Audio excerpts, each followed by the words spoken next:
This morning we have a really, really good resource speaker here today, Bill Boggs. Bill is the correspondent for the PBS TV show My Generation, an author, a 4-time Emmy-winning TV host and executive producer, here to present success strategies that will help you to find the greatness within yourself. Please give a warm welcome to Bill Boggs. For the purpose of what I'm talking about today, for the next few minutes, what is my definition of success? Well, if you write a book about success and you're on the radio a couple hundred times, everybody wants to know, how do you define success? My definition is getting the best out of yourself one day at a time. Getting the best out of yourself one day at a time. As leaders, in order to lead others, first, you have to be able to lead yourself. And Benjamin Franklin, who, by the way, was not available to be interviewed for my book, said, "He who cannot obey cannot command." So that is not a convoluted thing. When I say getting the best out of yourself one day at a time is my definition of success. If you're a leader, the first person you want to be able to lead is to lead yourself in order to get the best out of yourself one day at a time. So my next question to ask you is this, and there's one key in this sentence, and this is maybe the most important of all this series of questions I'm asking at this point, okay? What can I do? How's my exchange rate? What can I do to improve the value of each day for myself, knowing that that day will never come again? Just do me a favor, just close your eyes and think, because the key is improve. How's my exchange rate? What can I do to improve the value of each day for myself, knowing that that day will never come again? Let's just focus on that.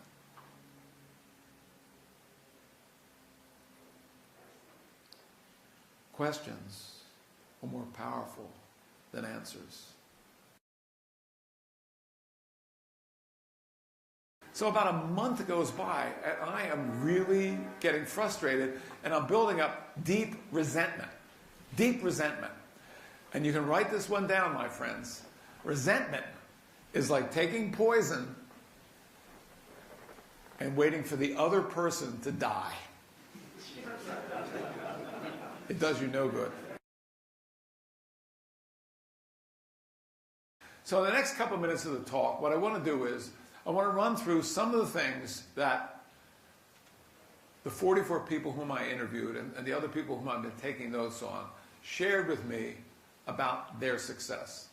Shared with me about their success. So all this is essentially coming, whether it's coming from Trump or Branson or whoever, these are things that these people unanimously felt were part of the reasons that helped make them successful. And the first was the ability to adapt and change. Adapt and change. Now look at your business right now. Look at that Triple Crown thing, your success, your adversity, your happy life. Change is inevitable. Change is inevitable. Growth from that change is optional. Change is inevitable. Growth from that change is optional. And look at your companies. You know, normally, sometimes when I do this talk, I do a more interactive version. And I might turn to you and say, by the way, how do you deal with somebody in your organization who is really resistant to change? We all know what they're like, you know. They're sitting there, they don't want to move forward, they don't want to grow, and that can be a very poisonous thing. So it's very important to be aware of the people in your organization and to have a methodology in your organization making you a better leader to deal with the people in the organization who do not want to change. I think adaptability is so critical, really in any period, but particularly the period that we're in right now. Because the economy is changing. Everything is changing. So I think right now we all need to look inside to figure out what are our skill sets and where are the holes in those skill sets. And I think in order to survive and hopefully thrive in this new environment, in this changed environment, we need to figure out what we are lacking. It could be that we need individually training. lacking. Absolutely. It could be we need new training. I mean, you would not want your doctor to stop learning. You want your doctor to keep up with all the innovations. Unfortunately, that's happening in every industry. There's amazing change happening, and we need to figure out what it will take to thrive and survive in those industries. So what are our skill sets? What are the holes in our skill sets? I think that's another very important question to ask from a business strategy standpoint, from a leadership strategy standpoint. John Wooten, the legendary basketball coach, said about this subject, failure is not fatal. Failure to change may be fatal. I come back and I sit down and start the show again, and wouldn't you know, the first words out of one of the prostitute's mouth were, "You know, Bill, I was a brownie when I was a little girl." She was trying to help me out. Well, anyway, the show is over, and I get called into the boss's office, right? He says, "Bill, what happened? You went nuts. You went nuts in the air today. You went crazy." I said, I know I should have done it. He said, let's see what we can learn from this. This is why I'm telling the story. Then he said, and what are you going to do about your coworkers? Now, this is your lesson. What are you going to do about your coworkers? And I said, I don't know. What should I do? He said, well, don't you understand the effect that you have had on them? No. He said, well, Bill, don't you understand that every day when you walk in the studio, you're the star of the show. You are a leader in that regard. The lesson that I learned was simply this, and this is why I like to share this with leaders like you. He said, every day when you walk in the studio, the energy you give off is infectious. Now, you know that as leaders, as heads of your companies, as a professional communicator. I want to share a couple of things that I think are really important in your organizations and that also overlap into your home life about communicating. The first and most important thing that I want to stress here is one word, and it is the value of listening. The value of listening, right? When you're talking to a coworker, or you're talking to somebody who works under you, whatever it is, if you're really listening to them, or if you're at an event like this and you're networking, whatever we want to call, essentially learning from each other here, if you're listening to somebody, it's not a passive act. Listening requires energy. Bob Iger, president of Disney, said to me, if you want someone to be more interested in you, spend more time listening to them. It's a very important point. If you want somebody to be more interested in you, spend more time listening to them. And in these days when we have so many distractions of cell phones and things like that, the art of listening, I think, is something that really is falling away. Listen with intention of understanding. Don't listen with intention of responding. Big, big difference. Someone is talking, I notice this with my son all the time, honestly. He'll be talking to me, and I'm already thinking what I want to tell him, and I go, wait a second, stop. Listen with the intention of understanding rather than with the intention of responding.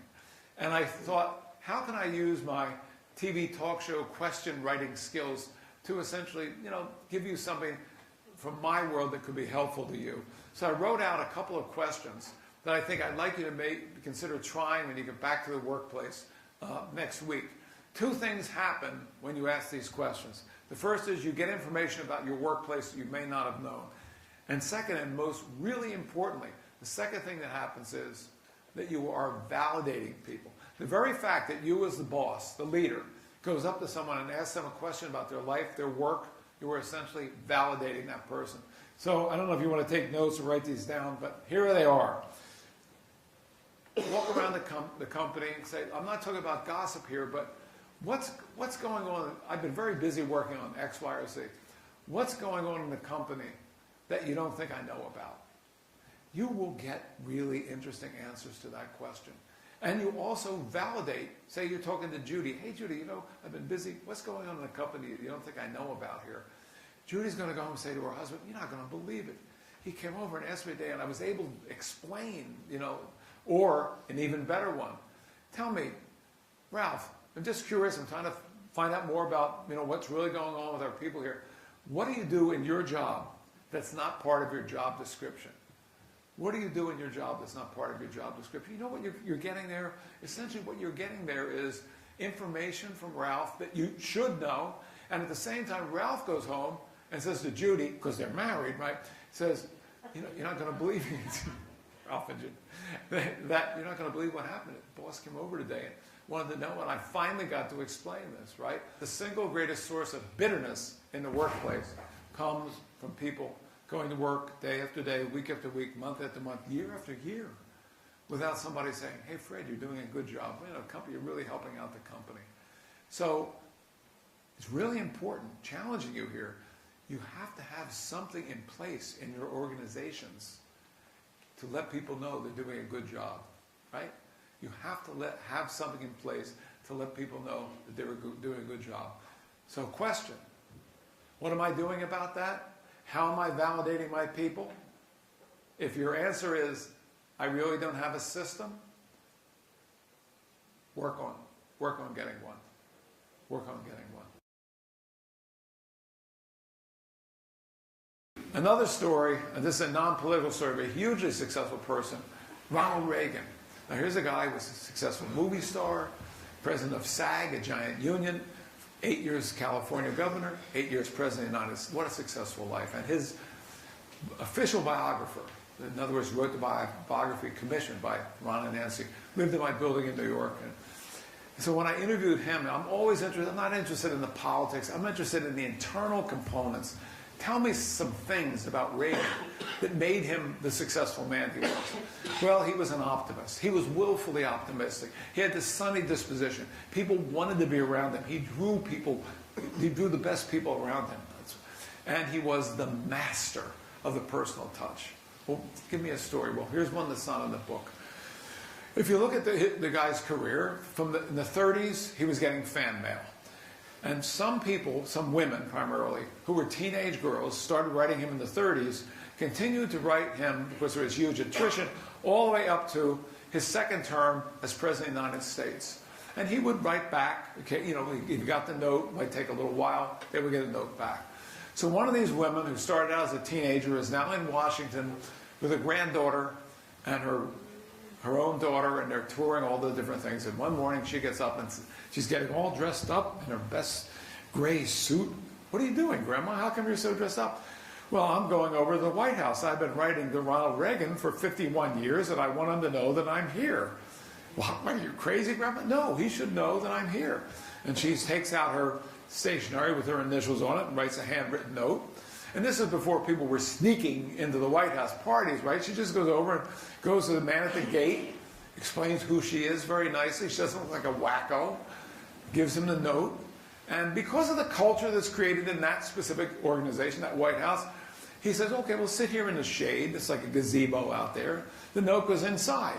So the note goes to the communications room with the phone call from the guard.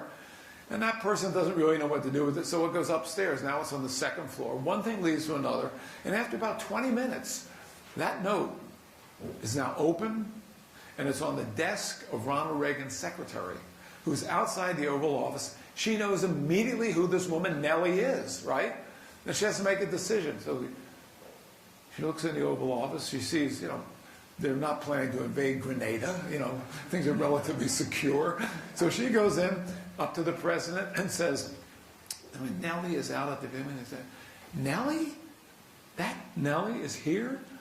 Yeah. And then the story goes, Reagan gets this tremendous twinkle in his eye. And he says, guys, give me a couple of minutes. And he instructs somebody to go out to the gazebo and walk her to the front door of the White House, right? And on cue, Reagan has come downstairs. On cue, Reagan opens the door and says, Nellie, you're finally here! The value, the art of the personal touch. Now, let me just conclude by saying that first of you have been an extraordinarily attentive audience. I could feel you're listening to me, and I appreciate that. That I had no idea when I was that little kid listening to the little white radio that I would ever be so lucky to be so close, right, to so many incredible people. and be able to see and absorb firsthand how each of them seemed to possess a will to prevail by believing in their God-given talents, and that they had a force with them because they knew how powerful that faith in themselves could be, whether times for them were good or bad, which should remind us all. And this is really the centerpiece of my talk and the centerpiece of my book. You are very powerful, provided you know how powerful you are.